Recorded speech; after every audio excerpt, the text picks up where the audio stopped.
for Firecracker and Sister Sage.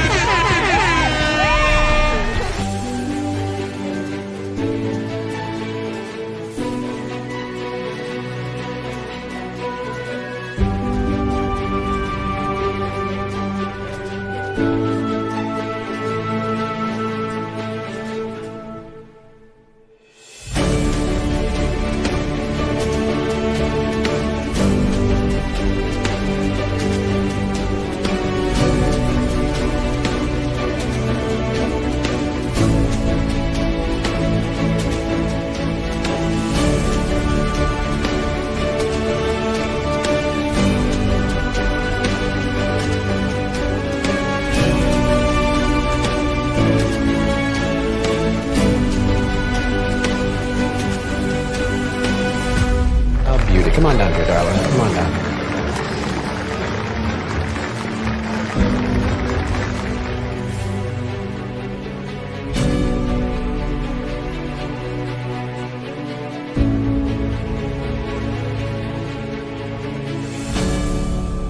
You alone?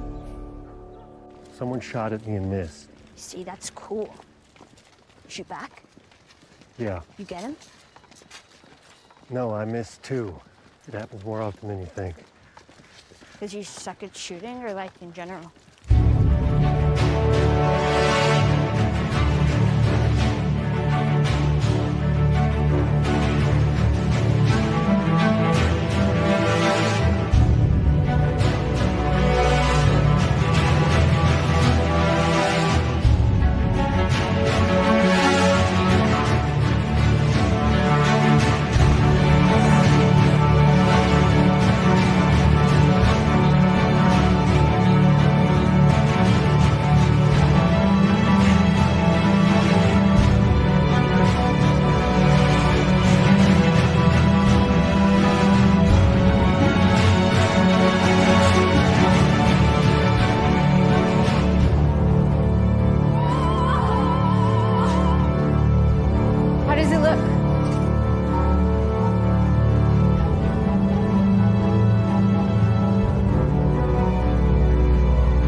What are you doing?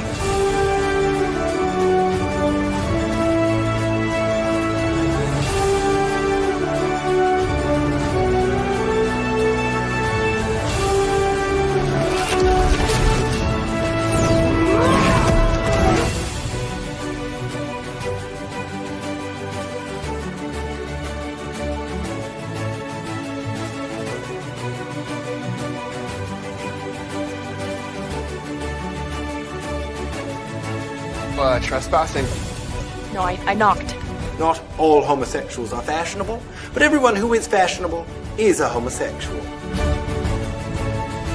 I think this is just a little too alternative for us.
Well, hello everyone, and welcome to Costume Co live stream. We just watched this incredible reel of so much Canadian talent, and I have to give a shout out to Ryan Leslie Fisher, who created that video for CAFTCAD.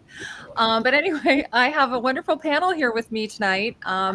For some of you, it's actually this afternoon, but for me, it's tonight. So what we're going to do is do a few introductions to get this whole thing going. We're going to be here for about 90 minutes, and except for Rafaella, who has to hop off and very quickly.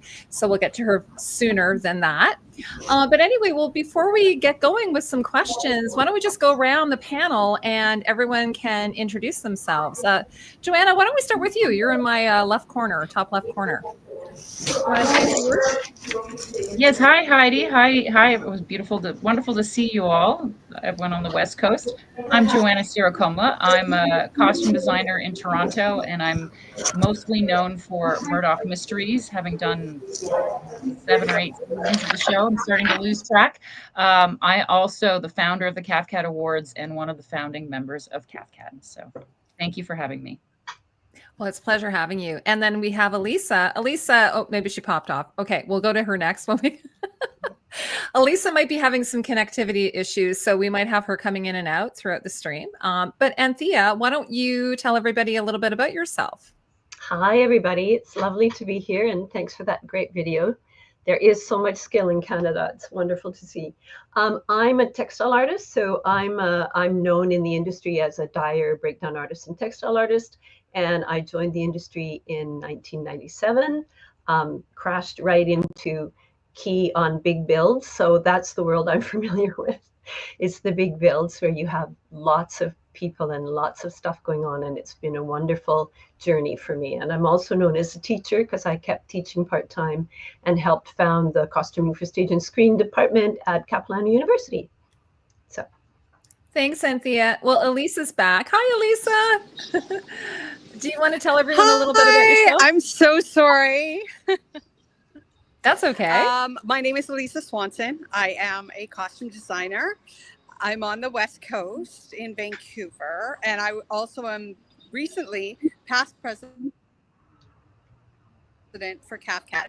And today you will be in a hangar in the middle of Fort Langley because we're packing up a show to send it to the US, to NYC. So I'm sorry about the spotty communication. The Wi-Fi isn't the greatest out here, but I've been known mostly for Firefly Lane. I did both seasons, and what else have I done? So Help Me Todd, and recently was The Hunting Party, which is what we're packing up to ship down to the States. And one of my favorites, The 100, which I absolutely love that series. Or The 100, as some people say. I'm not sure what it is. I'm still not quite sure. It's been so long now since I've done The 100, I tend to forget to add that in. And next we have Rafaella. Rafaella, I'm so glad you're able to join us. She's just here for a short time, but do you want to tell everyone a little bit about yourself? Sure. My name is Rafaella Rabinovich, and I'm a costume designer. I'm located in Vancouver. I'm also the vice chair of the CAFTCAD Awards. I've been working with Joanna for the past 7 years, I think. And you probably mostly know me from shows like To All the Boys I've Loved Before. I designed the first one, Project MC Square, The Imperfect, The Detour, recently Dandyland. And that's that. And I'm at work, so I only have like half an hour. Well, we're really glad you were able to carve out a little bit of time for us. And then, of course, last but not least, I have Angelina, who's my, co-host. She's going to be doing some of the questions with me. Hi, Angelina.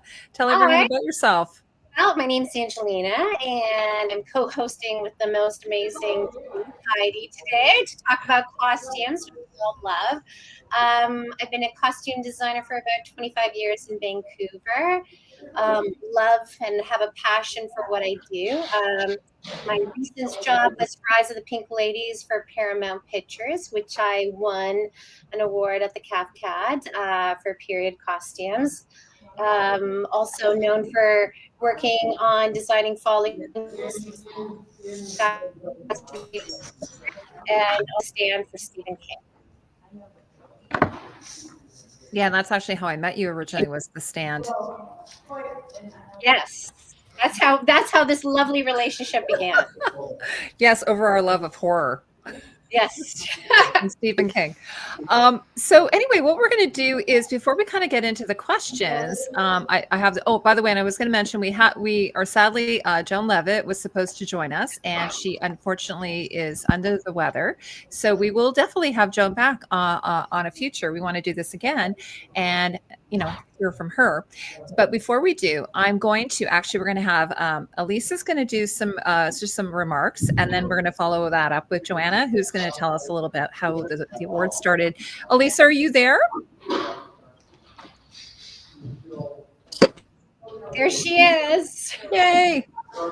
She's pretty in purple. Allisa, are you able to tell us a little bit about CAFTCAD and the importance of it, and maybe your role as president? You're now past president, but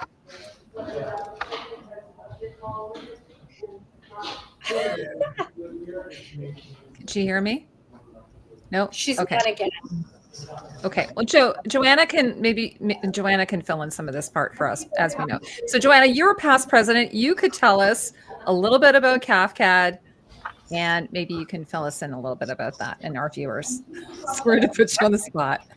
So CAFTCAD is the Canadian Alliance for Film and Television, Costume Arts and Design. And we started in 2004 and got incorporated in 2006. And it was just about wanting to bring together the community, networking, learning, and supporting each other, and just making sure that everyone could be seen. It used to be that you went for an interview, and so you were the only designer, and you never even got to meet other designers. And this has really brought together so much mentoring and some incredible relationships and a lot of great opportunities to dress up and have fabulous parties. And it evolved into, we had said, one day we'll have our own awards. And in Canada, the Canadian Screen Awards has, one costume for film, one award for film and one for television. There are a couple other awards events like Alberta and West Coast also have. But the CAFTCAD Awards was born because I knew that there was so much more of a breadth of different types of projects that happened. So whether it was web series or commercials, styling, period television versus period film. And also is really important to us was to recognize the craftspeople. So to my knowledge, and I'd love to hear if I'm not correct in this anymore, we're the only awards events that has, breakdown textiles, illustration, building and cutting. And a couple of years ago, we started a special effects building costume award. And the actual event has brought so many people together across coasts. I think I've met everyone here because of that, other than Heidi. And, it's built some incredible relationships and some incredible opportunities for everyone to learn and grow from each other. So I would say some of my best friends I found them in CAFTCAD. So I'm very grateful. Allisa, what about you? Do you want to just talk just a few moments about, what your experience has been being president, past president? Do you want to tell us a little bit about that? Absolutely. That would be great. I actually joined because of the very first CAFTCAD Awards, and it was posted on I absolutely read one page about the fact that these awards were being held in Toronto. So I submitted. I was nominated that year for Once Upon a Time. So I got to fly out to Toronto, and then I met this whole amazing, as Joanna said, group of people who I would never have the opportunity to meet otherwise. And a little bit later, a friend of mine, a fellow costume designer who I worked for a very long time ago, Lorraine Carson, was like, hey, by the way, I nominated you for the CAFTCAD board because I feel like we need somebody from Vancouver. So I was like, sure. At the time, of course, we weren't doing Zooms, we weren't doing Google Meets. And so the meetings were taking place in person in Toronto, and they put me on speakerphone on the phone, and they would place me in the middle of the table. It was challenging. I will say that first year and a half before we started doing Zoom meetings. And then the Zoom meeting started, so I was able to sort of get involved a little bit more. Had such a great time, got involved in the education committee because that's something that's super, super important. When I was on smaller shows, when you have smaller crews, I would kind of train as we went. But as my shows got bigger, it's very hard for me to help train a background person because I'm so busy in the office dealing with everything. So it was a way for me to keep up the training while I was still working on bigger shows, and done a lot of the CAFTCAD courses, and I helped plan a lot of CAFTCAD courses. And then I became VP. And then we had COVID, and we started taking some of our courses online, which was super exciting. It was a great opportunity. We grew a lot actually through COVID because we're all off, and we started this online learning studios with the courses. And then all of a sudden, we're back at it. I became president, and then we had the strike, which posed some very... Oh. We lost her again. We lost her again. That's okay. She'll be back. She'll be back. Well, what we do, maybe, Angelina, maybe what we can do is, until we get Allisa back, do you want to, we can get into the icebreaker question? Do you want to do that? Absolutely. And let's get Rafaella to answer first. Yeah, exactly. Right? Because I can see she's busily working away while she's on this call with all of us. I think our first question that we've got to kind of start us all off is, as Canadian costume designers that are working in this industry and into textiles, Anthea, how do you guys find it different from other places in the world, such as US and Europe? How do we see ourselves in Canada different from our other markets in the US and Europe? I've got Rafaella. Sorry. Go ahead, Rafaella. I actually have worked out of the United States. Out of Canada. I've worked out of the United States. I've worked in Europe, and I've worked in the Middle East as well. And I see us as equal in our breadth of work, capacity, and talent to any other place around the world. I think when one of us rise, we all rise, and that's equivalent to anybody else. I think that we have a wonderful community here that we're building, which is really important. And I think that assuming... and I'm not, obviously this is not where you're asking, but just like, I think that I wish that there was more clarity about the fact that there's so much incredible Canadian designers and crews that do more than just, like, oh, it's snowy, right? I mean, people don't realize that, like, we are so extremely capable. So I think in that sense, like, we're very proud and very lovely. I know it doesn't necessarily answer like the design capacity, but the reason why I can't answer that, because I think that we're all just, as equally capable and talented as any designer in any other place. And we're very capable of working with the different tools that we are being given.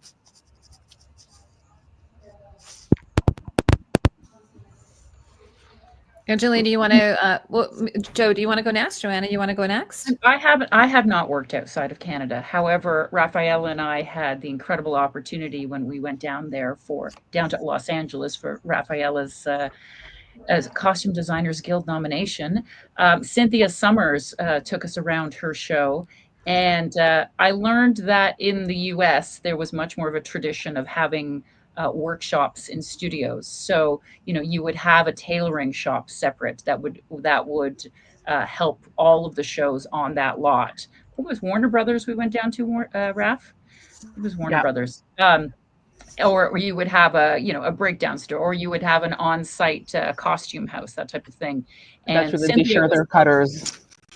Yeah. And so Cynthia was telling us, because she's Canadian costume designer, that the difference is when she was doing, a series of unfortunate events, she would have an entire costume team and her own shop and all of that. But while in the US, they're much more used to having, outsourcing all of those things among their vendors, because they have quite a history in Hollywood of having those different types of support groups. So that was one of the interesting things I found different when we went down to visit her. What about you, Anthea? Do you remember the question? Yes, I do. I haven't worked outside of Canada, but textile artists are quite an international little group. So I've worked with people from both. I've worked with people from Europe. The Game of Thrones breakdown artist was in my studio for a little while, And I've worked with people from the States, of course. Matt Reitzma, most of us up here in Vancouver know him. And there's some structural differences, like you were saying, Joanna. Like in England, I visited some textile artists when I was visiting London on a costume conference thing, and they're not unionized. And so it's like there are differences in structures that happen. And then also with the LA union, things are divided in a different way. And then just recently, one of my keys was coming off of that Disney show, Descendants. And she was saying how excited the designers, there was more than one designer, how excited the designers from the States was that she had an in-house dyer. She couldn't believe it. She was really excited. So yeah, there's difference in structure like that. But in terms of skill-based, like I think that a lot of audience has no idea how much gets made in Canada. They really don't realize. Yeah, we really shoot anything from indie, from indie stuff to series, and you end up wearing so many hats and building this really eclectic resume as like this production chameleon. And to speak to that, people don't know this because everybody assumes that only outside of Canada there's access to, all these type of genres, when, there's a lot of studio blockbusters that happen here too. Mm-hmm. Angelina, do you want to answer the question as well? Sure. Quickly first, Allisa just messaged me, and unfortunately, working in a warehouse today, she is unable to keep the connection. So she has to bow out. That's okay. We'll have her. We'll have her again. Yeah. I think very quickly, the Canadian and in the U.S. and Europe industry, yeah, we're all our own entities. But I think for one thing, for myself, I spent on the stand-in with the Rise of the Pink Ladies. I spent time working in LA, and we had a crew down there, and we did a lot of shopping, fabric, and the two crews that I had there were incredible, and who I still keep in contact with. We did a lot of shopping in Las Vegas and LA and fabrics, and I found that the community down in Los Angeles was incredible because a lot of them work closely when they come up here to work with us in Vancouver. And for myself, I think, just seeing what we do here, as Rafaella has mentioned and Joanna's mentioned, is Canada has so much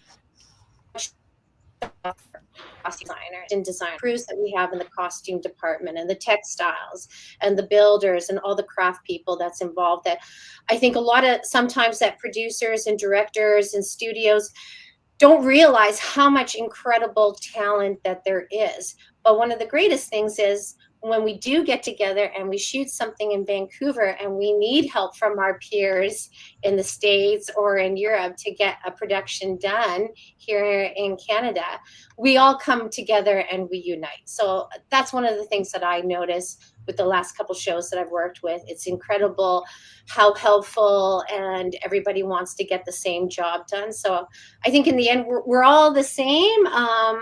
But again, there's so many incredibly talented people here in Canada, and it's great to recognize. And again, CAFTCAD just did such a beautiful job of doing that, recognizing all the people here. Well, I was going to say, so Rafaella is going to have to jump off very shortly. So I was going to ask her if I can't unmute you. Rafaella, you're muted. Are you able to unmute? Sorry, go ahead. Okay. So I have two questions for you. So I'll ask you the first one. Hopefully we can get these. Okay. So the first one is, with your win of a CAFTCAD Award of your web series that you did, you were also nominated for a Costume Designer Guild Award for Excellence in Short Form Design. And you just mentioned about going down to the States and everything. So do you want to tell us a little bit about that and what that experience was like for you? Sure. The project, so I was nominated for Dandyland, which is a real project, a real labor of love. It's a queer indie web series that is funded by Story Hive through TELUS. So it has this real shoestring budget, but tons of heart. And it gave me a chance to really lean into this really bold, expressive character work with one of my favorite people in the world, Ryan Fisher, who also did the editing for us, who does this wonderful queer character that I've worked with on stage work. And then when this happened, so it kind of gave us an opportunity to really immerse into this, especially because it happened during the strike. So we got incredible people to come on board, and it meant so much to be recognized by my peers here in Canada, and then getting the CDGA nomination on top of that, especially for the short form category where music videos and commercial usually dominate, felt very surreal.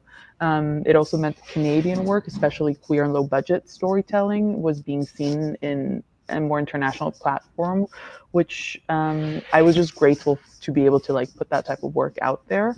And I think it's proof that strong design can shine regardless of the scale of the budget when the vision is clear and the team is very passionate. So yeah, and obviously, you know, continuing to make space for work that is bold and diverse and often underrepresented was a huge privilege. Mm-hmm. I got actually at the CAFTCAD Awards, Ryan was behind me and he was like, he was in costume. Is that an 18th century costume? Sure is. Yes, from your series.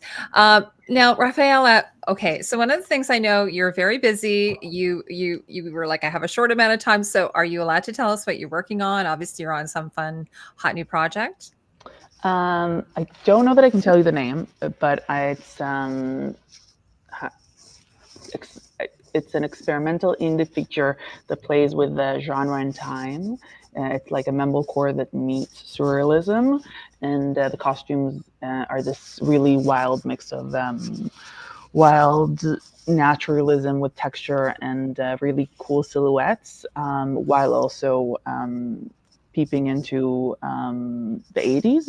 And there's this really cool arc with the characters. It's based on a true story with an incredible team and an absolutely amazing director, an Oscar-winning director. And it's also a Jewish story, which is wonderful and an opportunity for me to celebrate it as a Jewish person. And at the same time, obviously, I'm also working on the season 2 of Dandyland and other queer projects. So it's all exciting stuff. So, you know, I get to work on things that are meaningful. And it's more than just clothing, because it's like character and memory and identity. So, yeah. That's amazing. So you've got your summer cut out for you. Pretty much, yeah. And I'm very grateful because, you know, we're at a time in this industry where, you know, it's not what it used to be. So it's good to work on things that give you joy. Now, I know we only have a few minutes left with you. So I'm just going to add one more question. So what's your experience like working out, like this could be for Angelina as well, working out on the West Coast as opposed to people like Joanna who are in Ontario? What's the vibe out there? What's the scene like? I'm also really involved within the costume design category. We're working really hard on really moving our category forward and make sure that we're being seen. And we're very, I mean, I will say this much, that, and I don't know enough in that sense about the East Coast. I have worked on the East Coast in other types of production capacities, like theaters and stuff like that, and live stuff. But I feel like, particularly in Vancouver, the industry is often very production service focused. Like we're a hub of a lot of US shows, and that brings very big budgets and high expectations. A lot of fast-paced problem solving, which I've, you know, been sort of like raised, quote unquote, by like all these wonderful people in the industry. So, you know, kind of stand on shoulders of giants, and, you know, you're like, you know, we can do this kind of vibe. So yeah, so high expectations, fast-paced, problem solving, like I said. So you become really efficient, and there's a huge emphasis on logistics and system and union collaboration. And there's also at the same time this really lovely groundiness here, because people are very resourceful and generous with their knowledge. You know, like I mean, just in this room right now, you have people that I've called for, you know, just the most random questions, right? And even on this show, I've called, you know, people just for the most random question, and they will share their knowledge. And the crews, you know, some of the hardest crews I've known and seen. And this is not to say that I think that it's any different in Toronto, because being a part of the CAFTCAD team has made it that I've been in touch with a lot of different designers throughout, and I, you know, just got off the phone with Carol Case in Alberta, and you know, because I had some questions about some stuff. So this actually, if anything, speaks to the way that the CAFTCAD Awards in particular and CAFTCAD in general really has brought the community together. And because you know, what I'm saying about Vancouver is probably true about Toronto. The only other thing that I know about Toronto is that there is maybe a bit more of a push forward towards Canadian content, and it's a bit more saturated with in that sense. Maybe a little bit more fashion focused commercials from what I understand. I know that there's obviously some incredible period dramas happening there. Hint hint, Joanna, Syrokomla. And yeah, but like, I mean, I think there's also been like, you know, a general shift in North America in general around film. So like, it's hard to say now that, you know, it's sort of like how you can't say anymore that January is pilot season, because pilots come around all year long. Anyhow, I do got to go because it's 3:31 and I haven't. Mm-hmm. Well, thanks so much, Rafaella. It's nice to meet everybody. And this will be recorded, so you can watch it later. Great. All right, it was really nice. Bye. I just wanted to add to what Rafaella said about being proud to represent Canadian designers at the Costume Designers Guild Awards this year. We also had Antoinette Messam was nominated for the Book of Clarence, and Linda Muir won for Nosferatu. So I was very proud to be there as a Canadian. Yeah, absolutely. Anthea, I have to tell you, so we have a viewer here who's saying that girl from Yonder. And she said that Anthea, my auntie's name was that. I've never come across another Anthea before. Is it an unusual name? It's very unusual in this country. I was 21 the first time I met someone else called Anthea. And I think I know 2. But you know what? When I was a teenager and went to Greece, and I'd spent all my life, you know, hi, I'm Anthea. What? Who? And I went to Greece and went, hi, I'm Anthea. And waiting for the what? Who? And they went, okay. So it's a normal name in some parts of the world, and it's a little more common in Britain. But yeah. Well, we're really happy you're here. So where are we, Angelina? Here we had Rafaella. So we've lost 2. But, I know it's like, you know, we're not going to lose anyone else for the not. next 60 minutes. I think we're going to get into a little bit more talking with Joanna in regards to how the awards have evolved over the last years, and now going into the next 5 to 10 years. Joanna, how do you see them evolving? Well, I'll start off with some of the changes. Obviously, we've been adding more awards as we realize that there's more categories of people to see, though I'm trying to cap it at 17 awards because you know, it feels like a lot, but also there's such incredible work that gets done in this country that I just want to make sure that they get recognized. Like, one of the categories that means so much to me is called indie film or independent feature, and that was, what does a designer do and a design team do with less than $20,000? Because obviously they can't compete with, you know, the blockbusters. So I wanted to make sure that there was quite a breadth of recognition of what people do. And it's actually a very popular category. We get a lot of submissions in that category. And that means a lot to me that those people are represented. And yeah, it means so much to me. So we've always wanted it to be entertaining.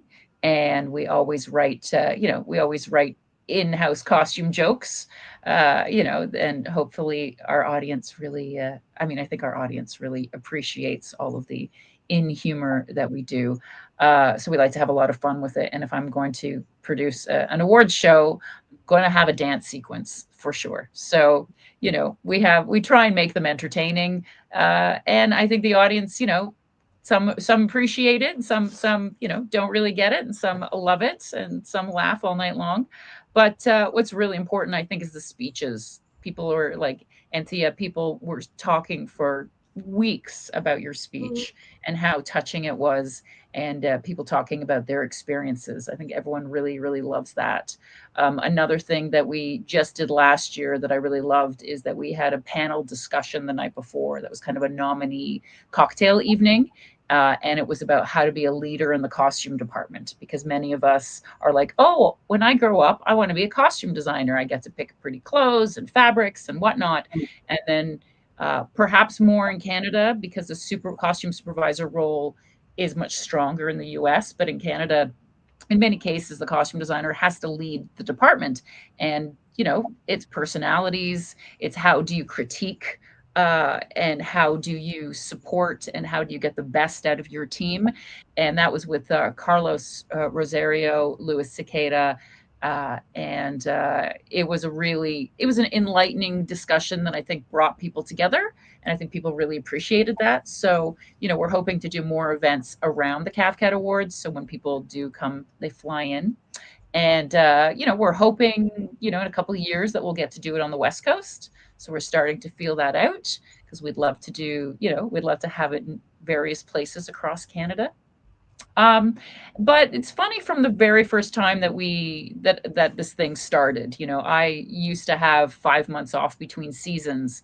And so it was my full-time job was working on the CAFTCAD Awards, and my seasons have grown and my time off has shrunk. But what it's done is it's been able to bring other voices in, and other creative voices, and people come and work and volunteer on the CAFTCAD Awards, and they grow from these different types of experiences that are different than being on a film set. And then I see them growing and networking into their career. So it's always been such a joy to have people kind of volunteer, and they meet people, and the networking that happens, and the growth, you know, that happens with people joining CAFTCAD and, you know, participating and building new relationships. So that's always been very exciting. But I also, I thought it would get easier to produce the show and to make it happen. I thought that in 7 years that it'd be easier to, you know, to navigate it all and get the sponsors and all of that. But it's still a lot of work, but it's an incredible labor of love. And Rafaella and I have grown very close, because she's extremely interested and cares very much about promoting Canadian costume design and artisans. And that's means so much to me as well. So we are continuing to strive to do that. And I'd say because of the CAFTCAD Awards, we now have Jennifer Stroud is our president of CAFTCAD, and she's from Ottawa. And if it wasn't for the CAFTCAD Awards, she wouldn't have gotten involved in CAFTCAD, and she wouldn't now be our new president. So, you know, the opportunities that it opens up that you aren't even aware of, just growth as a human being, let alone in your career. So I've really enjoyed the process over the years. Sometimes it's hard, you know, producing a show where everybody isn't in the same room. You know, it's one thing when you're doing a show and everyone's in the same office, but when you are producing an event like this and everyone's volunteers, everyone's on their own time schedule. So it can be more challenging, but it's always incredibly rewarding. So. Angelina, do we want to go to the question about the experience winning the award? Do you want to do that? Because I think Joanna sort of yeah, answered absolutely. Okay. Anthea, I guess a question would be for Anthea. What was it like for you to be nominated for the CAFTCAD Awards and then accept your award in presence of your peers in the live event, you know, coming from Vancouver and coming to Toronto for this amazing event? What was it like for you? Well, I want to make sure our audience knows I had this extraordinary and rewarding experience of being nominated as an industry icon. So being nominated for the competition is different from being told, "Hi, you're an industry icon." And I was nominated. I've been nominated twice in my category and won once. It was in the COVID time, so it was a different experience, but very exciting to win and exciting to see peers recognized in that whole competition event for what they do, and really fun to sit there in the audience and wait and see who won.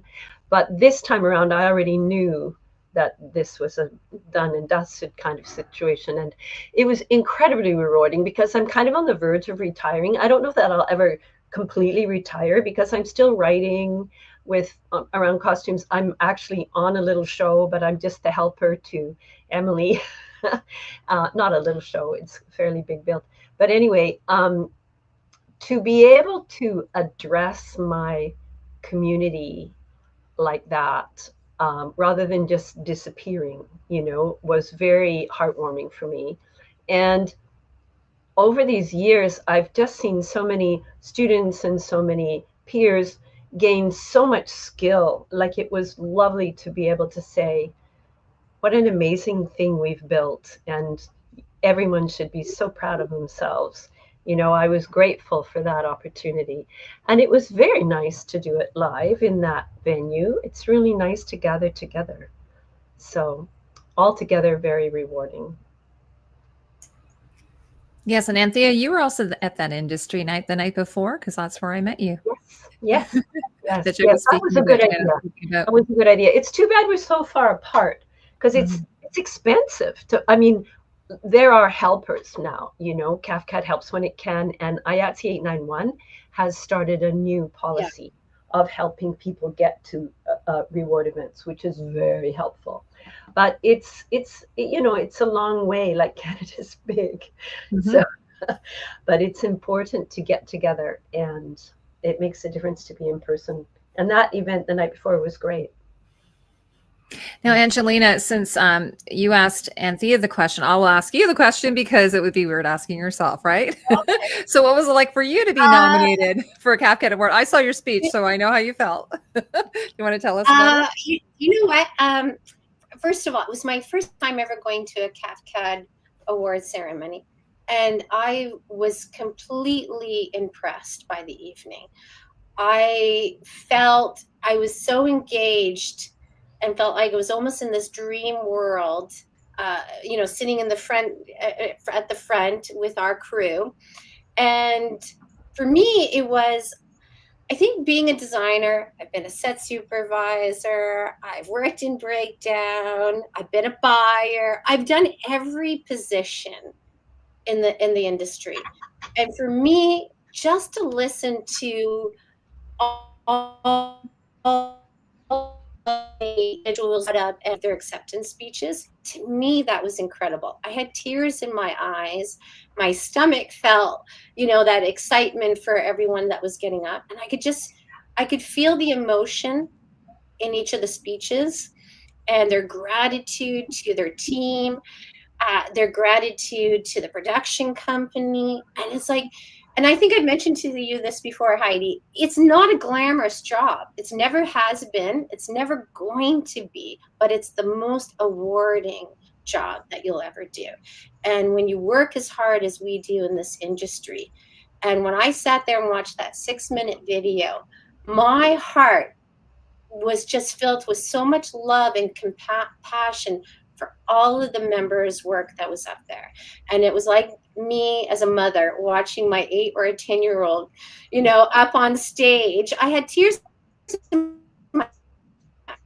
And it's because I'm here for everyone, and my support and watching all these people, it's an incredible experience. And for me, not even being nominated, not even accepting an award, it was a phenomenal evening for me and for my daughter, who I brought, who is 10 years old, who's my biggest supporter, who loves me more than anything. And I think as women in this industry, taking on jobs that we do and the hours that we do, the last couple shows, it's 12, 14 hours a day, 6 days a week. And where's mom, right? And I think it was really important for my daughter to see, you can have a career and you can be a mom and you can produce beautiful work. And for my daughter to see that was an incredible experience for her to see all the talented people that evening. So no, for me, it was a great experience. Anthea, I've known Anne since I was like 20 years old. I remember driving to her house, working for other designers, dropping stuff off. It's, we have all these experiences, and I think it's I think it's important to recognize, and I think what Joanna has created is incredible. And I think it's important to recognize all of us across Canada.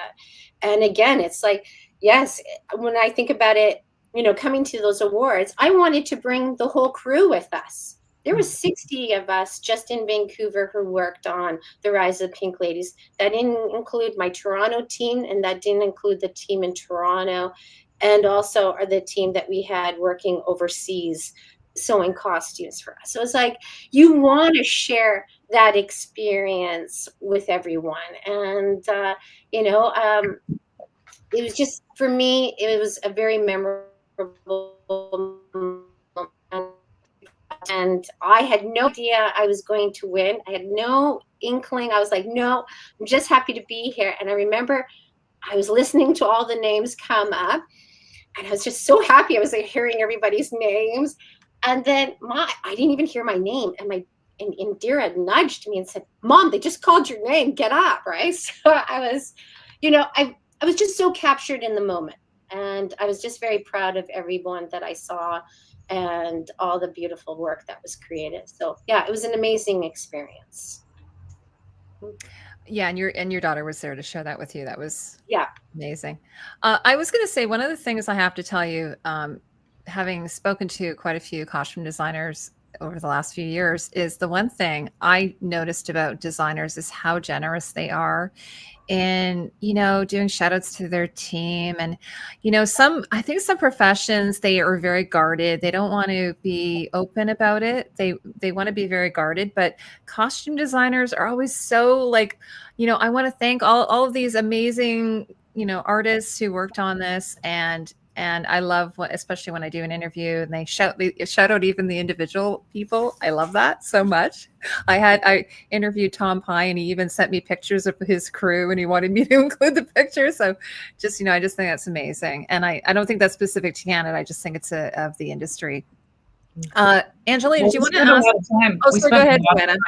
We spent a lot of time with those people, obviously. Of course. And, you know, as a costume designer, I would not say that it is my pure vision whatsoever. I, you know, do a very fast-paced creative show, and I definitely have the input of you know, my cutter and my sewers and all that. And again, when you're on a show for such a long period of time, I think it's about 7 years, I'm always looking for new ideas and new inspirations.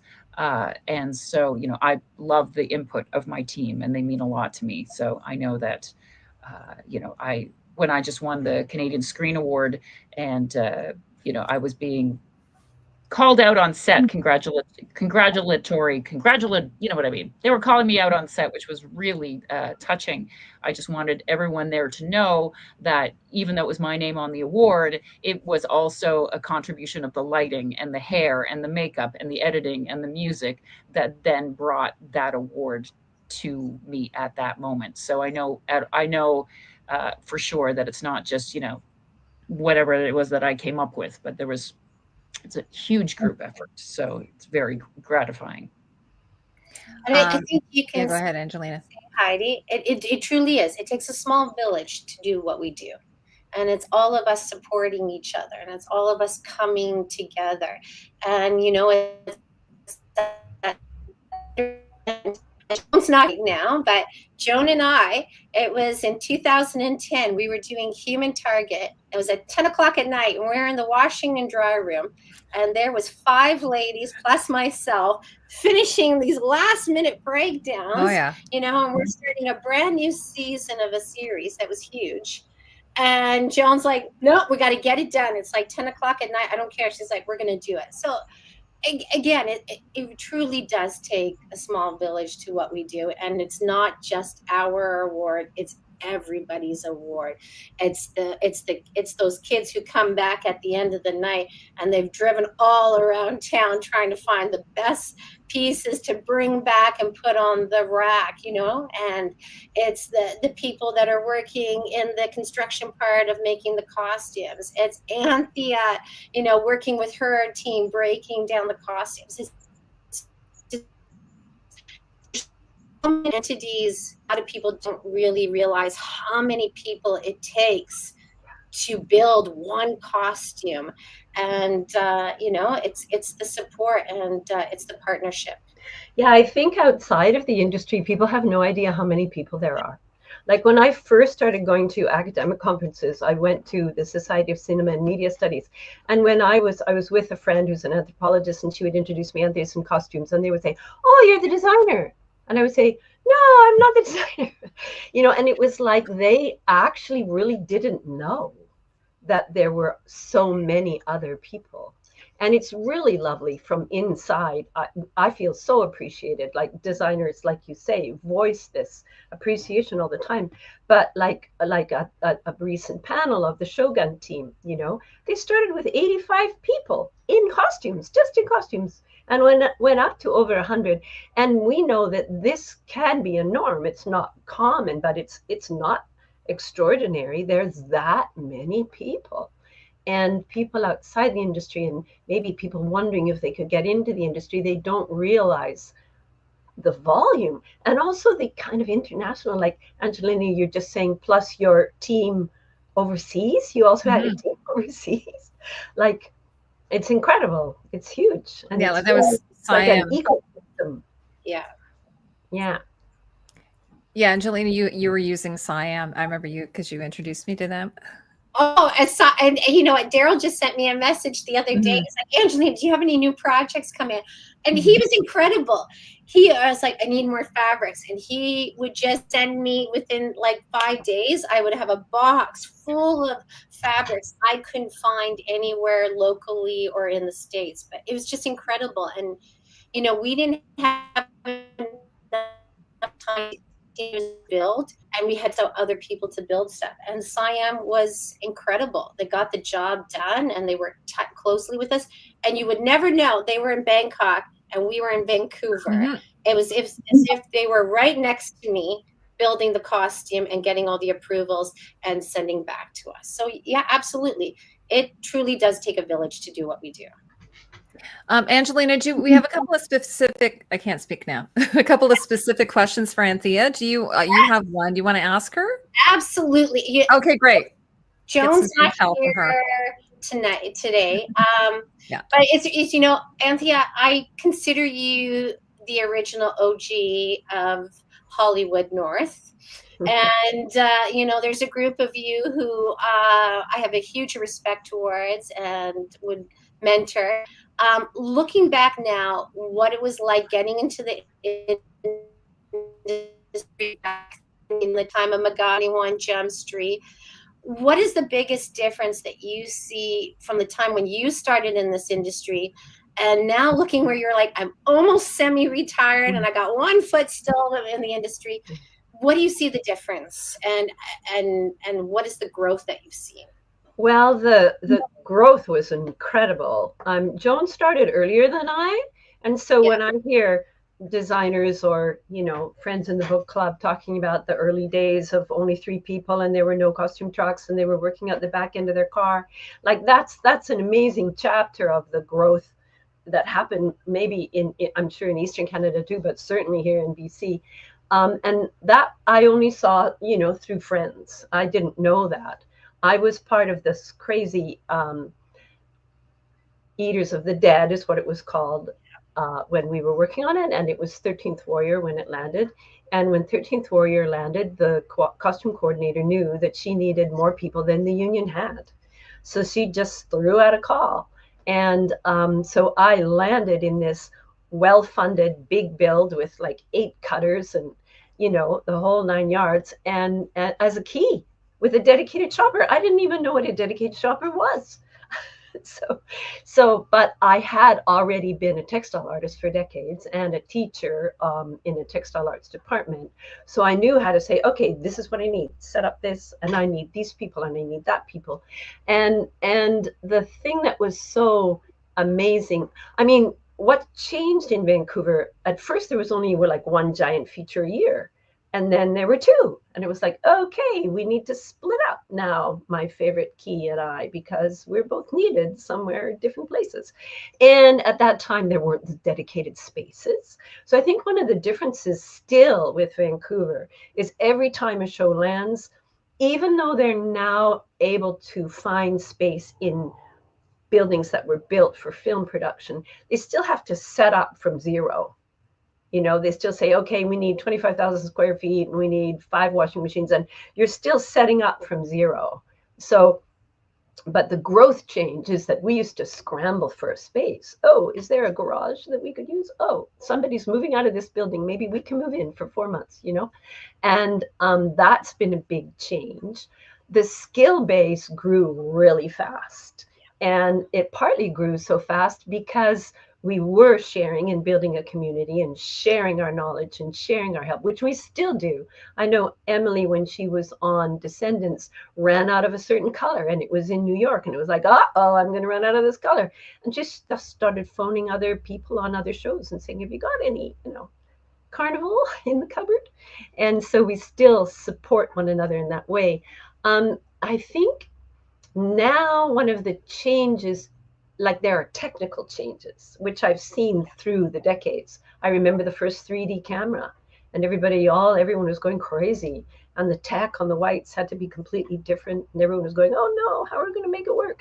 So watching everyone get through that, and then I was just chatting with Tish Monahan the other day about how on the last Percy show that she did, they had this new, I forget the name of it, but it's a new kind of set where all the walls are made of LED lights, and you have this deep background that's actually just, you know, it's not physical, doesn't exist physically. So adjusting to these different technologies is a change.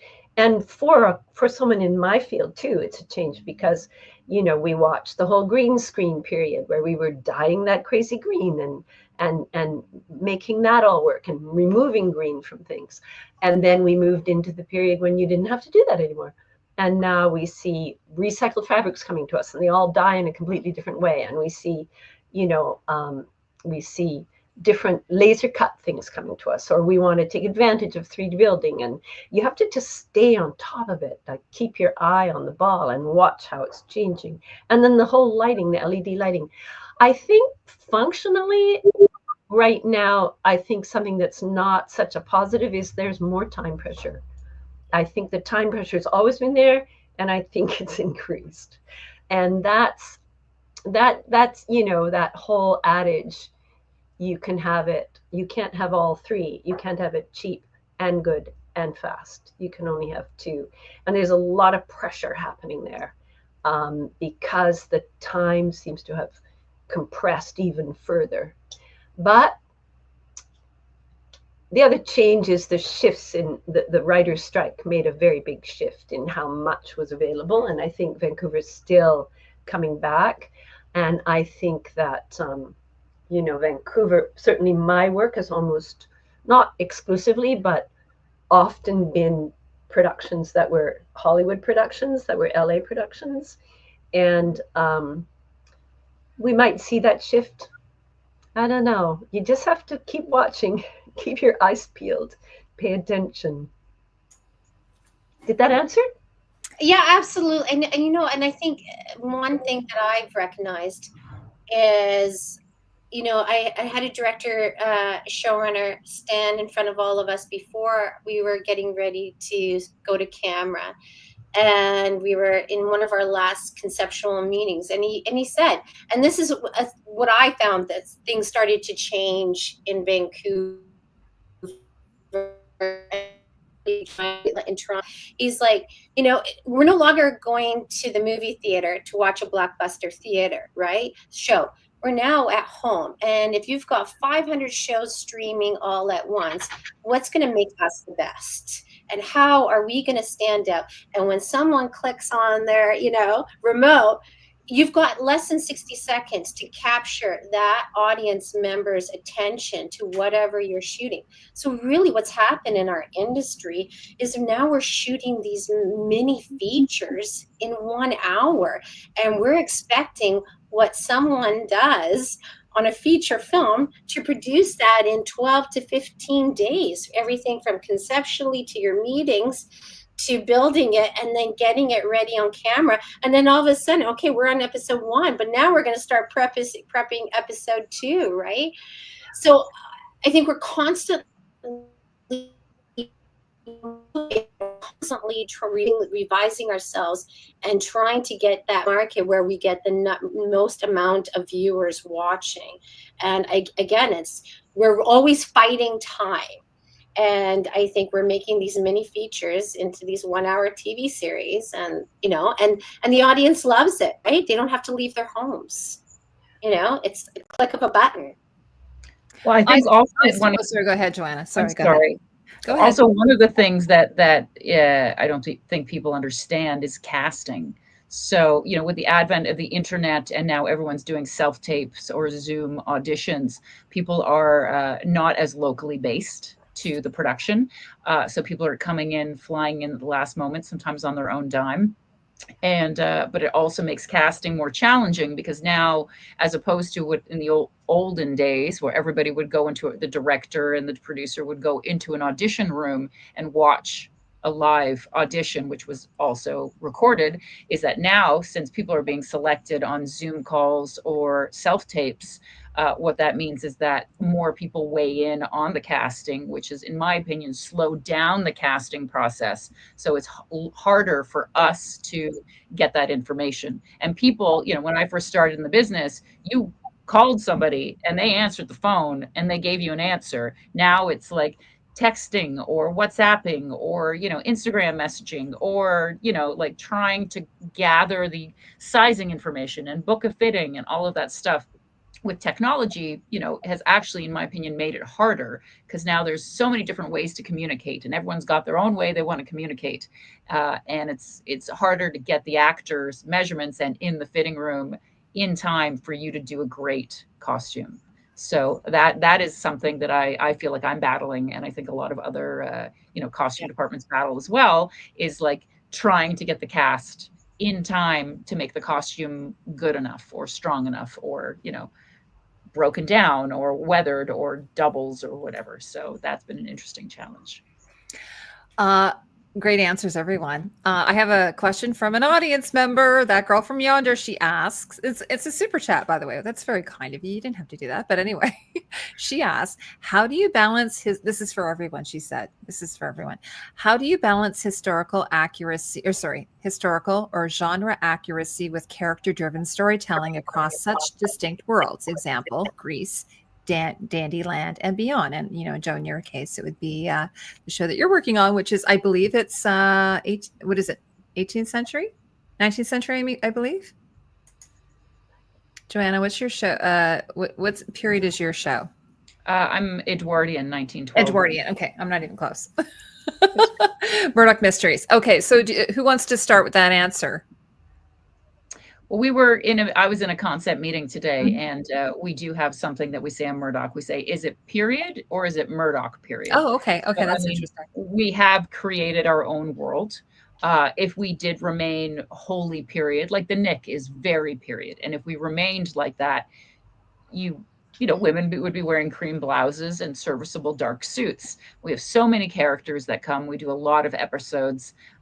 So, we definitely take creative license so that people remember who the murderer and who the red herring was.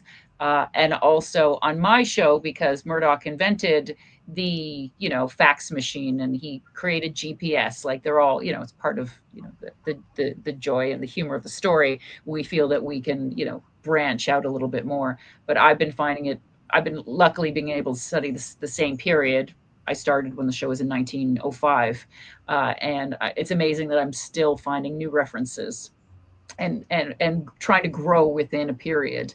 But then again, story driven is extremely important. And the characters, that's what I was in the meeting today. I was like, this is what's accurate, but what is it that's going to tell your story? So from our perspective, story is very important, and the distinction between the characters, and just having fun with it, and just trying to make colorful, memorable characters.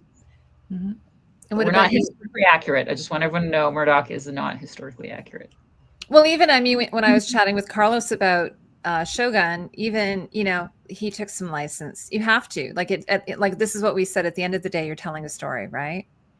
And it's whatever the needs of the script is. Yes. Right? You know, it's like, oh, well, back then they didn't have these type of pockets. Well, no, we need this type of pocket in order to pull this out. Do you know what I mean? And then, you know, when you're aging, Anthea's aging costumes, right? If she's looking at 20s in the slums, you know, yes, you're going to copy as close as possible, but, you know, you've got requests from the designer, you've got requests from the director, and it just continues on. We're taking something and we're elaborating and we're changing and we're evolving it to meet the needs of the script. And to meet the needs of the audience, I think. I mean, there's period, and then there's what 21st century people think about that period. And I love that there's period, and then there's Murdoch period. I love Murdoch, by the way. And I mean, I think every show builds a universe. Like, often I'm on fantasies, right? So it's not, they can be inspired by period and do what they want, but every show builds a universe.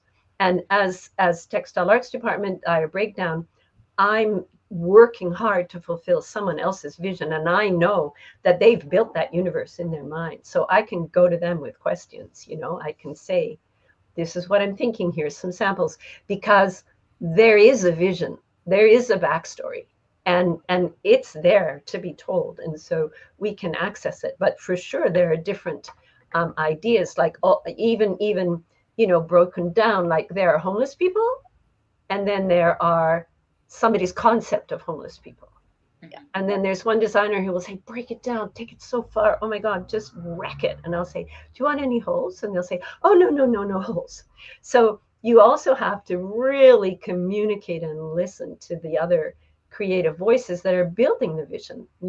Of course you contribute, of course all the crew contribute, but we're trying to contribute to a vision that isn't like my personal vision. I'm listening to the vision that's around me. And even color palettes, you know, a show will have a color palette. And sometimes there's reasons for that color palette. And I mean, as a dyer and a dye teacher and a dye historian, I know that period shows rarely get the colors right. They don't really know, but we need it to be the colors that fulfill contemporary visions of the period, as well as being true to period. And also what Angelina said, that, you know, while they're clicking through, that is a reason that they stop. And oftentimes it's the palette and the lighting, the costume. What takes up 80% of the screen? Ask yourself, what takes up 80% of the screen? Yeah. And it's what's on. I usually say a third to a half, but yeah. I have to say that if you ever go on Reddit, maybe don't go on Reddit. It's so funny. This is going to be an argument for like decades to come about, you know, whether something should be historically accurate versus should it tell the story. Maybe it can be a bit of both.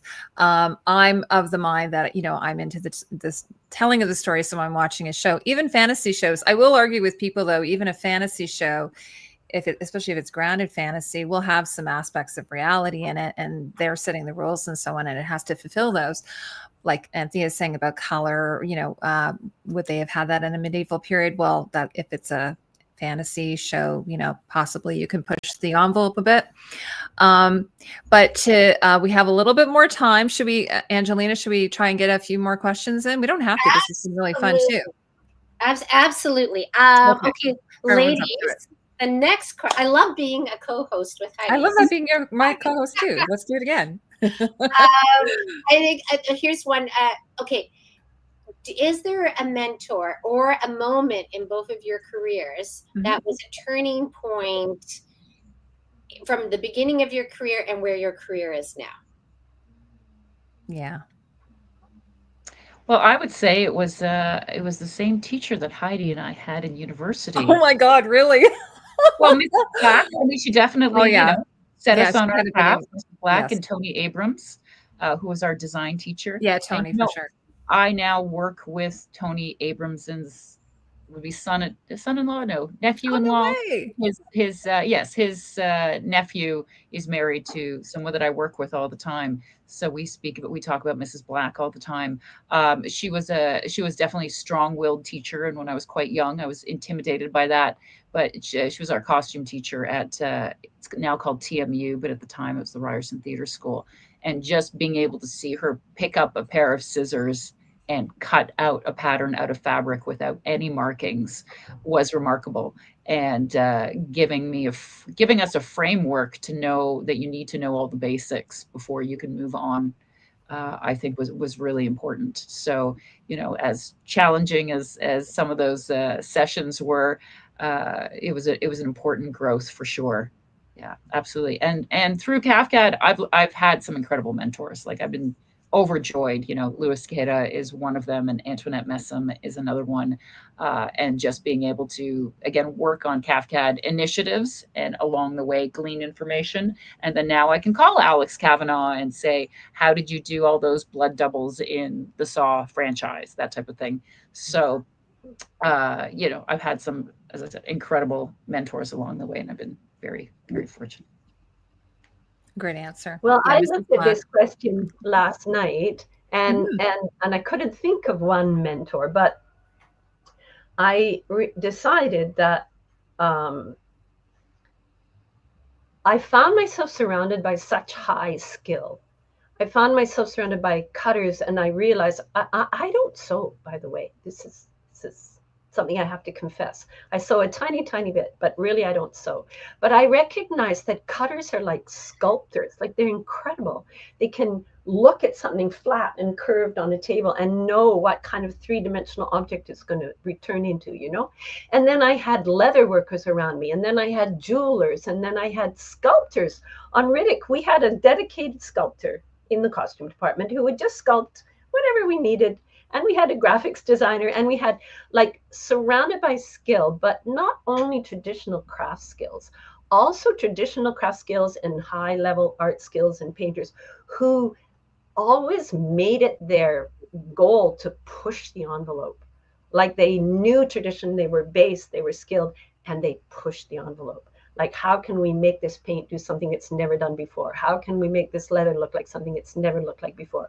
How can we sculpt something and turn it into something else? And that whole attitude of constant problem solving and constantly pushing the envelope, I just felt surrounded by high skill that pushed the envelope. And it was amazing. And I just learned and learned and learned. And I know as a teacher, and this is something that I like to express, that people who work with their hands are learning with their brains. And the people around you who work with their hands at a high level all the time, they're really smart. They know how to analyze, and they know how to deconstruct, and they know how to think. And it was being surrounded by that milieu that I think is just endlessly inspiring. Yeah, I would agree with you, but the craftspeople, I kind of consider them sometimes my muse, because sometimes the craftspeople that I would get to work with bring me ideas. They're like, we could print out a velvet piece and cut it out onto Cricut and iron it on, and then suddenly it looks like a velvet applique, and I'll be like, oh, I hadn't even thought about that. Or, you know, we just started printing some of our own fabrics just to get exactly what it was we wanted for a specific episode. So those are ideas that come from all of the different people who I get to work with all the time. So they're very inspiring. Yeah, and I find a lot of times, sometimes design, like costume design, can rival even couture. Like and it can influence couture as well. Like I've seen it go both ways, where you look at the runway and you're like, wait a second, that was inspired by this, and then then later you might see something on a show that was inspired by couture. So I love how everyone is always sort of elevating it. They're really going for it. And I always say that when I'm doing a review, like, even if something is a failure, I don't consider it a failure, but even if I look at that and go, okay, that didn't quite work out, but I love how the designer really went for it. They really pushed the envelope. Yeah, we've definitely, go ahead, oh, Joanna. sorry. I was just about to say, we've definitely copied some couture moments. We did a Lucille dress. We copied that, and some Paul Poiret pieces as well. So sometimes we try and do almost identical copies of it to try and put it into the Murdoch world, even though there's no way it would ever come to Toronto. But again, we're always trying to do something new. So I love that, though. I like the Gilded Age. They do that. They love doing that, right? They take it. Yeah, they almost they almost do identical, like that, an identical. Angelina, do you want to answer that question too for yourself? You know what? I'll keep mine pretty quick because I know we're running out of time. I think for myself, I remember struggling as a young costume designer in the theater world, and I got a call, and we were just finishing up a show that we were building in Vancouver, and I got a call to do a little indie hall. It was in hall, an indie film. And I remember speaking to my head cutter, and I said, "Oh my gosh, should I do it or should I not do it?" And she's like, "You got to do it." And I said, "Okay, then I'm taking you with me." And we went to this small little indie show, and it was 2 weeks of prep, 12 days of shooting, and they gave me $5,000. And that was it to do all the costumes. And I remember going, okay, there's no difference from working in theater, right? But it was, for me, that was my big eye opener. That was my big moment that I realized after working in theater. I was like, wow, there's the passion for working in theater and watching something live on stage, to going completely opposite, where you're sitting in concept meetings and you're going, okay, now we're going to put this all together and all these to come, bring them to bring suitcases of their clothing from their closet, and we're going to put a few pieces of our stuff on them and create something together. And it opened up a whole new avenue for me and a new passion, and it was the beginning of my film career. Well, thank you for all of your answers. Like, they're, really amazing. And especially Joanna, I was really happy to hear your answer because, that's sort of my history as well. So that's really cool. We have, did we do the other one? No, we haven't. Yeah. Oh, that one's, should I do that one? This is for everybody. This is a good, and if anyone in the audience is watching, this is a good one. What's one piece of advice you wish someone had given you when you were first starting out? Like maybe if you're younger, you went back and you were able to talk to your younger self. What piece of advice would you give yourself? I would say just to relax and trust. You're on the right path. You're doing the right thing. And it might seem crazy and you don't have any of the answers, but like at the end of the day, they're going to wear something and they're going to shoot something and they're going to make something and maybe they'll air something. So like whatever decision you're making is the right decision because it's the only decision you can make in that moment, and to just keep on going. So I guess it would just be to relax and not be so anxious about anxious about everything. And I think what's also really important is just to be cool. I don't know how to explain that, but like, as a younger person, I was a lot more anxious and concerned about what would they think of my portfolio and, what is the best thing that I can present. And at the end of the day, especially in an interview, they want to know that you're chill and that you're willing to work with them and that you're going to be in service to the production and that you are there to be part of the show. It's not about you and your costume designs and making beautiful clothes, but like, are you going to get along with the leading actor? Are you going to understand the story? Can you pivot? Can you be flexible? So just know that costume design is not about the pretty clothes, but like how you manage yourself and manage the people around you, I guess you could say. Sort of like, yeah. So I wish I just like relaxed more and trusted the situation.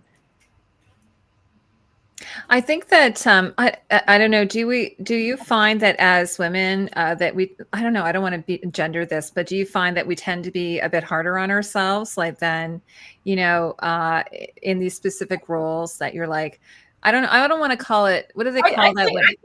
I think so for sure we do, because there was also the tendency, or it has been. I think it's changing now, or maybe because I'm just turned 50 and maybe I feel differently about it. But definitely when I was younger, I was very concerned about looking like the hysterical female, or because other women would be treated that way. They're like, oh my God, she's so crazy.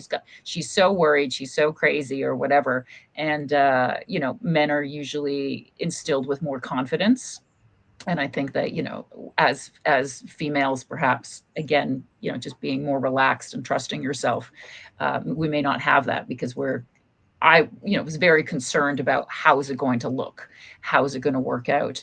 And I don't know where I'm going with this, but I've definitely seen producers, treat women like the hysterical female, or, spend the whole meeting looking at their chests, looking, that type of thing. Those were older days. Yes. Well, no, I guess what I was sort of thinking about is that whole imposter syndrome. I mean, I didn't even know what that was until maybe the last few years. Yeah, exactly. Anthea, what do you think about, like, what would you have told yourself, or what do you wish somebody had told you when you were younger? Well, I think relax is good advice. But like as a non-designer, as part of crew, I think one thing is don't try to say you can do something that you can't do. Like, especially, for instance, in the world of dyeing, like, get knowledgeable. And when it's not going to work, say, I'm sorry, this isn't going to work, and this is why, and this is what we could try instead. So don't try to pretend that you're going to get there when you might actually not be able to. And then the other thing that I learned over time was how many factors feed into a decision. And sometimes when you're in one section, like textiles, and somebody comes running in and goes, we're not going to do that anymore, we're going to do this. And you think to yourself, are they nuts? Like, why? And you have to go, you don't know why.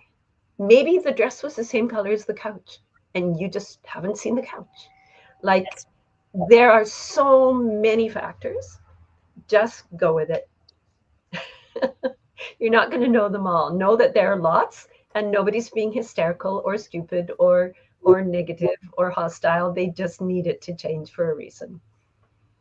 So, yeah, going with the flow. I've been hearing that a lot lately. Yeah. What about you, Angelina? What would you tell yourself, your younger self? Or not my younger self. I think for crews out there, be open to be a multitasker, right? When you come into the costume department, don't think, oh, well, I'm just doing this one job today. Be open to multitasking. Always stay humble. Always listen. Always give respect to your peers that you're working with. And Anthea said, if you don't think, ask how to do it. Don't pretend to learn how to do it. Don't try to do it and think, oh, I've got it, and then it's wrong. Remember, we're always fighting time. And when we work together and we communicate and we stay humble, we all treat each other as equals, we come together and we produce a lot more.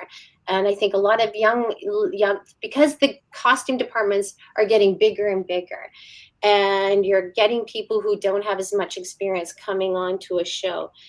And to me, the biggest thing is be open to multitasking, listen to your peers, take notes, stay humble, and go with the flow, right? And don't put high expectations. And always, as Joanna said, keep it, keep this, level, not up here, stay right, and then that will keep you going. I guess I would add, recognize, like, as a team, also, like, 100%, Angelina, and then also recognize when someone else needs a lift up. Mm-hmm. Like when it's hour 14 and you know that she's crashing, like, get her some tea and pull some of the work away, like, really support one another. And don't be afraid to sort the hangers and clean the boots. Yeah, I agree. Like, I think that's really great advice about being willing to pitch in. And even it's like, it's maybe not glamorous work, like you say, sorting hangers. I've done lots of that. I wish I could dry cleaning. So jealous when my girls get to. I was like, I want to. It's fun.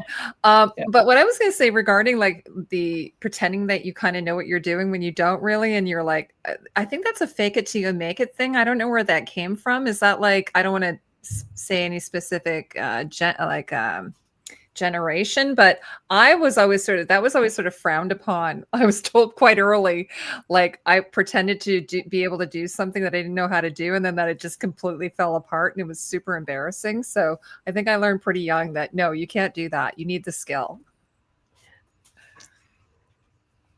So Angelina, I think we might have time for one more question. Oh, okay. Okay. You want to do gonna the final question? Yes. Okay, we're going to do the final question. We have to skip a few, unfortunately. This has been such a great discussion, everyone. What costume design myth or misconception that drives each of you ladies absolutely nuts, and why? I wouldn't say it was a costume design misconception, but I think a misconception in general is how much work we do that never makes it to camera. You know, how the costume department needs to have so much support gear and umbrellas and long underwear, and how much work goes into all of those things. I guess it does make it to camera because your actors feel comfortable, dry, safe, whatever, and then it eventually shows in their performance. But the amount of support, garments and staff that we need to keep our actors safe and comfortable and dry, you know, you never see that on camera. Like you never have any idea all of the mechanics behind it that go on in a costume department. Anthea? I'm struggling to think of something particular, like the fairy tales of it gets done instantly. I think there needs to be an understanding of how much time things take, for sure. But remember, I'm almost always in prep. Like I'm on set sometimes, but I'm a prep costumer.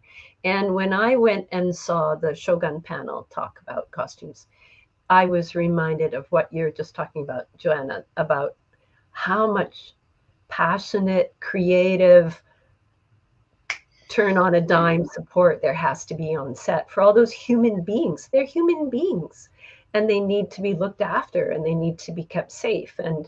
And it's a lot of work. So I think those two things: one, a sudden request that simply can't be done in 30 minutes, a breakdown request, for instance, that simply can't be done in 30 minutes. So you do what you can, but the misconception that you can get to certain levels in a really short amount of time, but also the, it's completely unknown. All that support that is so important and that gets to camera because a good product arrives on camera is invisible. So what you're saying is you don't have a magic wand just to be able to wave in case you need to have something done in 30 minutes? There's no wands? No, you Try. can't. Give me Do whatever you can to get there, get as close as you can. Yeah, yeah, you do. You Yeah, can. that's what I actually love. Sorry. No. I think we're That's saying what I always love about film. That's when I left theater and then got into the film world. I really loved the fact that it was like every day there was a new challenge. There was a new type of chaos that you had to turn on a dime. You had to figure it out. You had to find a thing. And in theater, you know, it was much more like you knew exactly what was happening until the stage show, and then the stage show repeats itself exactly the same every night or almost close. So that's what I really loved about film, was just it was like new people all the time, different things, different places. You set up new camp in a new place, your truck's in a new place, there's a new sandwich at lunch, there was always new people coming in and out. So that's what I really love about film, was that. And you try, as sorry, got off topic, but you try and see what you do in 10 minutes if you to the best of your ability. Mm-hmm. Yeah. And you do a little bit with the whole overcoat instead of just one perfect sleeve. Oh no. Angelina, do you want to answer this question shortly, and then we'll say goodbyes? Okay. I think, you know, again, going back to, you know, I think a lot of young inspiring people that want to get into the film industry, into the costume department, you know, get this idea. And even I had this idea that it was going to be this glamorous, and I'm going to wear heels, and I'm going to go shopping and all this stuff, you know. And I pack each day 2 or 3 pairs of runners, my flip-flops, my slippers, you know. Sometimes there's times where, you know, we were working on Falling Skies, and we were breaking down so many costumes. You had, you know, 7, and then the night crew would come and work all night in there in order to get all the multiples done. So we had a 24-hour breakdown, and we were sending stuff off to Anthea and others to get done. Mm-hmm. So I think, this misconception that, it's movie magic. Well, I guess it is movie magic because it's all of us that are working really hard to get it done. And it's the dedication and the time. And, I still remember being 21 years old, working in Squamish on a vampire show. And I was working, and my job was just to clean manure off combat boots. Oh my God. I remember saying to myself, I can do this. I can do this. Wow. And I thought to myself, you know what? I'm doing this because I want to be part of this industry. And I've got to pay my dues. And if I want to get to this level, I got to do each of these stages. So do what you've got to do, and you learn from it. And again, my biggest thing is staying humble and, and learning all the different steps and the stages in the costume department. So yeah, misconception, glamorous, so not glamorous, but very rewarding, and I love it. And my favorite is I brought from theater world that I brought from my land is we try to do at least 2 or 3 times a week tea time with all of the people in the construction department, where we would have cookies and tea, and the group would take 15 minutes out and have that. Right? Like rituals. Yeah. And then every Friday night, I always tried to have a second buffet dinner at 7 o'clock. We would order from somewhere for all the shoppers and everybody finishing. And then if we had to work a weekend, I made sure for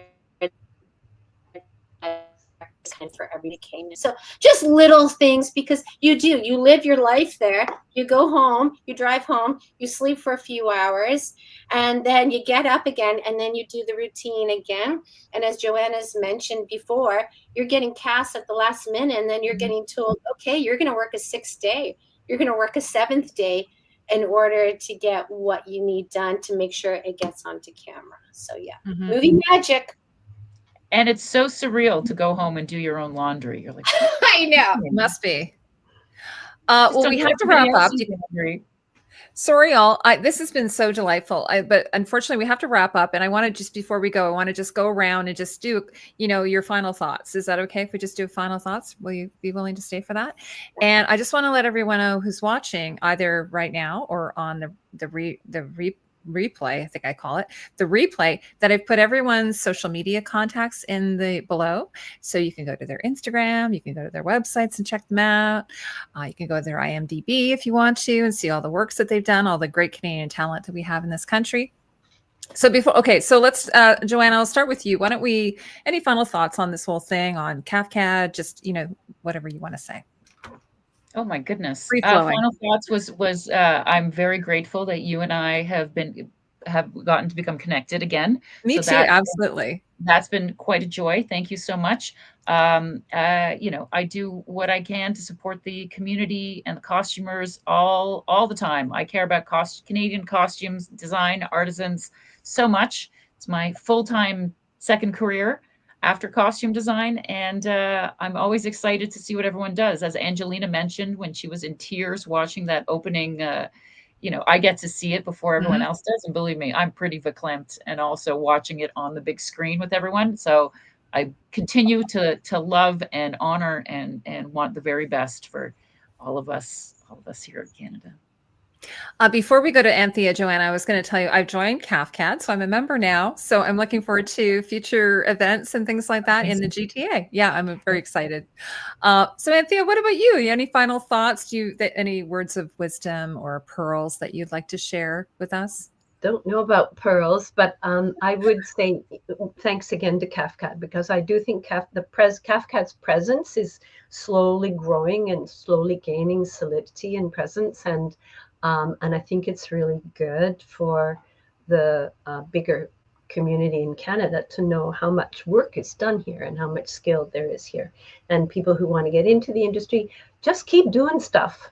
And, look at the different courses there are and programs there are, and keep reading and keep working, and good luck. And it's exciting. It was very rewarding to have this career surrounded by artists. You still have this career. You've still got your foot in the door. Oh yes, it's in the door. I worked on Friday. It's in the door. What about you, Angelina? Any final thoughts? Will you do this again? You said you'll come back and do this again with me. Yes. Well, absolutely. First of all, I'm glad that I called you and invited you to be one of my dates CAFTCAD. She made me go. I never like to leave the house. I'm glad that you came out for the 2 days. I'm also glad that you and I discussed afterwards and said, you know what, let's do a podcast. Let's talk about CAFTCAD, you know, and I think it's great to just put that awareness out more to, you know, more people in the industry on the West Coast side. And to be honest with you, no, thank you to CAFTCAD. Thank you to Joanna for your hard work and your commitment and your dedication. And thank you, you know, out there so that people can hear more about CAFTCAD. And to Anthea, and honoring people like yourself who are, you know, that we get to mentor and we get to look up to, and the next stage of our industry, right? There's so much respect for everyone, and including Allisa and Rafaella, who are not here. And, you know, Heidi and I were looking at other people and bringing on to this. And there's just so many talented people. And to be able to spend 90 minutes together and talk about some of the parts of our industry, the good and the bad and the hardship, you know, is what brings us all together and allows us to relate to one another. And that's me going back to CAFTCAD and being part of that ceremony. I was able to relate to every single individual there, and it was really an honor to be part of. So thank you. Well, I want to thank all of you. And I have actually, Kitty's is here. She's one of my patrons. Hi, Kitty. She said, lovely discussion. Very insightful. Thank you, everyone. Well, this has been such a pleasure for me. And, you know, we're hoping to do it again, like Angelina and I were talking, because unfortunately Joan couldn't be here. And Allisa, she was working. And I kind of feel bad because she kind of dragged her into this while she's working. But, you know, we're talking about maybe doing one in the fall. So let's discuss it. We can talk about it off camera. And yeah, so everyone who came in and watched, or anyone who's watching on the replay, thank you so much for spending time with us. We really had a lovely time. I had a delightful time. It was really, really amazing.